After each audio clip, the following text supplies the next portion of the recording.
असम सरकार के आदालते अवमाननार मामलाय notice पाठालो supreme court.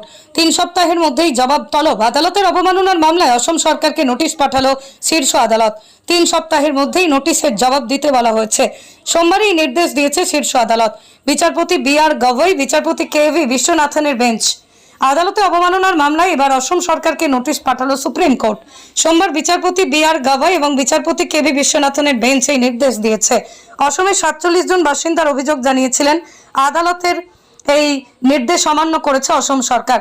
আর এর আগে শীর্ষ আদালত নির্দেশ দিয়েছিল যে আদালতের অনুমতি ছাড়া তাদের বাড়ি ভাঙা যাবে না। মামলাকারীদের দাবি সুপ্রিম কোর্টের নির্দেশ থাকার পরও তাদের বাড়ি ভাঙার জন্য উদ্যোগী হয়েছেন প্রশাসন। সেই মামলায় এবার অসম সরকারকে নোটিশ পাঠালো সুপ্রিম কোর্ট। 3 সপ্তাহের মধ্যেই রাজ্য সরকারকে এই বিষয়ে জবাব দিতে নির্দেশ দিয়েছে আদালত। অসমের কামরূপ জেলার কচুটলি পাথরগ্রাম সংলগ্ন এলাকায় 47টি বাড়ি প্রশাসন বুলডোজার চালিয়ে ভেঙে দিতে চাইছে বলে অভিযোগ। মামলাকারীদের দাবি ওই বাড়িগুলোতে তারা কয়েক দশক ধরে বাস করছেন, কিন্তু অসম প্রশাসনের দাবি আদিবাসী জমি বেআইনিভাবে দখল করে বাস করছেন তারা।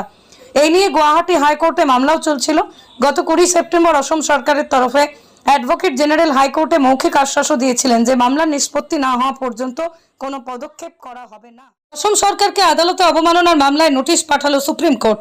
3 সপ্তাহের মধ্যেই জবাব তলব। আদালতের অবমাননার মামলায় অসম সরকারকে নোটিশ পাঠালো শীর্ষ আদালত। 3 সপ্তাহের মধ্যেই নোটিশের জবাব দিতে বলা হয়েছে। সোমবার এই নির্দেশ দিয়েছে শীর্ষ আদালত। বিচারপতি বি.আর. গগৈ, বিচারপতি কে.ভি. বিশ্বনাথনের বেঞ্চ। আদালতে অবমাননার মামলায় এবার অসম সরকারকে নোটিশ পাঠালো সুপ্রিম কোর্ট। সোমবার বিচারপতি বি.আর. গগৈ এবং বিচারপতি কে.ভি. বিশ্বনাথনের বেঞ্চ এই নির্দেশ দিয়েছে। অসমের 47 জন বাসিন্দার অভিযোগ জানিয়েছিলেন আদালতের এই নির্দেশ অমান্য করেছে অসম সরকার। আর এর আগে শীর্ষ আদালত নির্দেশ দিয়েছিল যে আদালতের অনুমতি ছাড়া তাদের বাড়ি ভাঙা যাবে না। মামলাকারীদের দাবি সুপ্রিম কোর্টের নির্দেশ থাকার পরও তাদের বাড়ি ভাঙার জন্য উদ্যোগী হয়েছেন প্রশাসন। সেই মামলায় এবার অসম সরকারকে নোটিশ পাঠালো সুপ্রিম কোর্ট। 3 সপ্তাহের মধ্যেই রাজ্য সরকারকে এই বিষয়ে জবাব দিতে নির্দেশ দিয়েছে আদালত।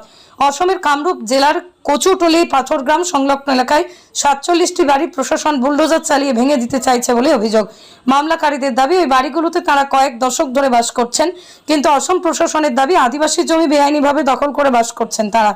এই নিয়ে গুয়াহাটি হাইকোর্টে মামলাও চলছিল। গত 20 সেপ্টেম্বর অসম সরকারের তরফে অ্যাডভোকেট জেনারেল হাইকোর্টে মৌখিক আশ্বাসও দিয়েছিলেন যে মামলার নিষ্পত্তি না হওয়া পর্যন্ত কোনো পদক্ষেপ